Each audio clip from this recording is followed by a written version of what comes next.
पावसाळा म्हणलं की छान मस्त कुरकुरीत असे गरम भजी आणि चहा हे आपल्या सगळ्यांनाच अगदी आवडीचा पदार्थ.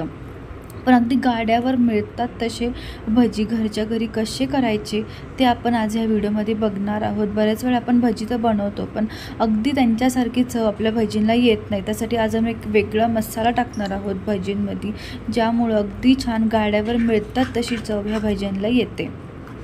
नमस्कार, मी मोहिनीता, तो सर्वांचं स्वागत करते माझ्या किचनमध्ये.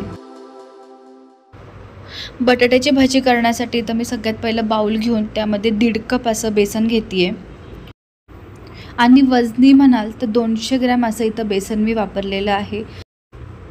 इथं मी घरी दळलेलं बेसन वापरलेलं आहे. तुम्ही कुठल्याही ब्रँडचं बेसन पीठ इथं वापरू शकता. त्यानंतर यामध्ये आपण पाणी टाकून घ्यायचं. पाणी हे थोडंसं अंदाज घेत टाकायचं आहे आणि एका विस्कनी किंवा चमच्याने हे मिश्रण खूप चांगलं असं फेटून घ्यायचं. अगदी छान हलकं होईल असं हे मिश्रण फेटून घ्यायचं. इथं बेसन पीठ मिक्स करण्यासाठी किंवा भिजवण्यासाठी मी 1 कप असा पाण्याचा वापर केलेला आहे आणि 10 ते 12 मिनिटांसाठी आपण अशा प्रकारे हे मिश्रण फेटून घ्यायचं.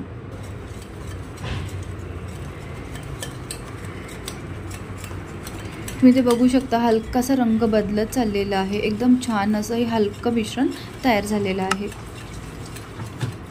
त्यानंतर आता ह्यामध्ये इथं मी एक मोठ्या आकाराचा कांदा बारीक चिरून असा घेतलेला आणि तो ह्यामध्ये टाकून घेतला. तुम्ही हवं तर स्लाईससुद्धा करून घेऊ शकता कांद्याचे. 2 हिरव्या मिरच्या अशा बारीक चिरून घालायच्या किंवा तुम्ही पेस्टसुद्धा वापरू शकता मिरचीची. त्यानंतर इथं मी कच्चे बटाटे अशा प्रकारे किसून घेतलेले आहेत. इथं मी 2 असे मीडियम आकाराचे बटाटे वापरलेले आहेत. आता ह्यामध्ये आपण आवडीनुसार कोथिंबीर टाकून घ्यायची. इथे मी साधारण अर्धी वाटी अशी कोथिंबीर वापरलेली आहे. त्यानंतर यामध्ये थोडीशी अगदी चिमूटभर अशी हळद टाकून घ्यायची. खूप जास्त हळदीचा वापर करायचा नाही आहे आणि चवीनुसार मीठ घालून घ्यायचं. आता हे मिश्रण आपण एकजीव करून घ्यायचं आहे. तुम्हाला जर काही भजीचं मिश्रण थोडंसं सैलसर किंवा पातळ वाटत असेल तुम्ही यामध्ये आणखीन थोडंसं बेसन पीठ टाकून एकत्र असे मिश्रण करून घेऊ शकता. पण भजीला एकदम छान गाड्यावर मिळतात तशी चव येण्यासाठी आपण यामध्ये आज एक मसाला टाकणार आहोत. तो मसाला काय असणार आहे बघू. तर त्यासाठी तुम्ही खलबत्त्यामध्ये अर्धा चमचा जिरं घेतलेला आहे, पाव चमचा ओवा आणि 1 छोटा चमचा इथं मी धने घेतलेले आहेत आणि हे सगळं आपण जाडसर असं कुटून घ्यायचं. आणि ह्या मसाल्यामुळंच खूप छान अशी चव येते भजीला. तर इथं असा तयार करून घेतलेला मसाला आपण आता आपल्या मिश्रणामध्ये टाकून घेऊया.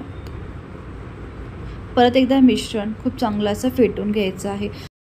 आज इथं आपण बिलकुलही सोड्याचा वापर न करता हे भजी करणार आहोत. पण जर तुम्हाला थोडंसं सोडा घालायचं असेल तर याच स्टेजला तुम्ही यामध्ये थोडासा सोडा टाकून घेऊ शकता.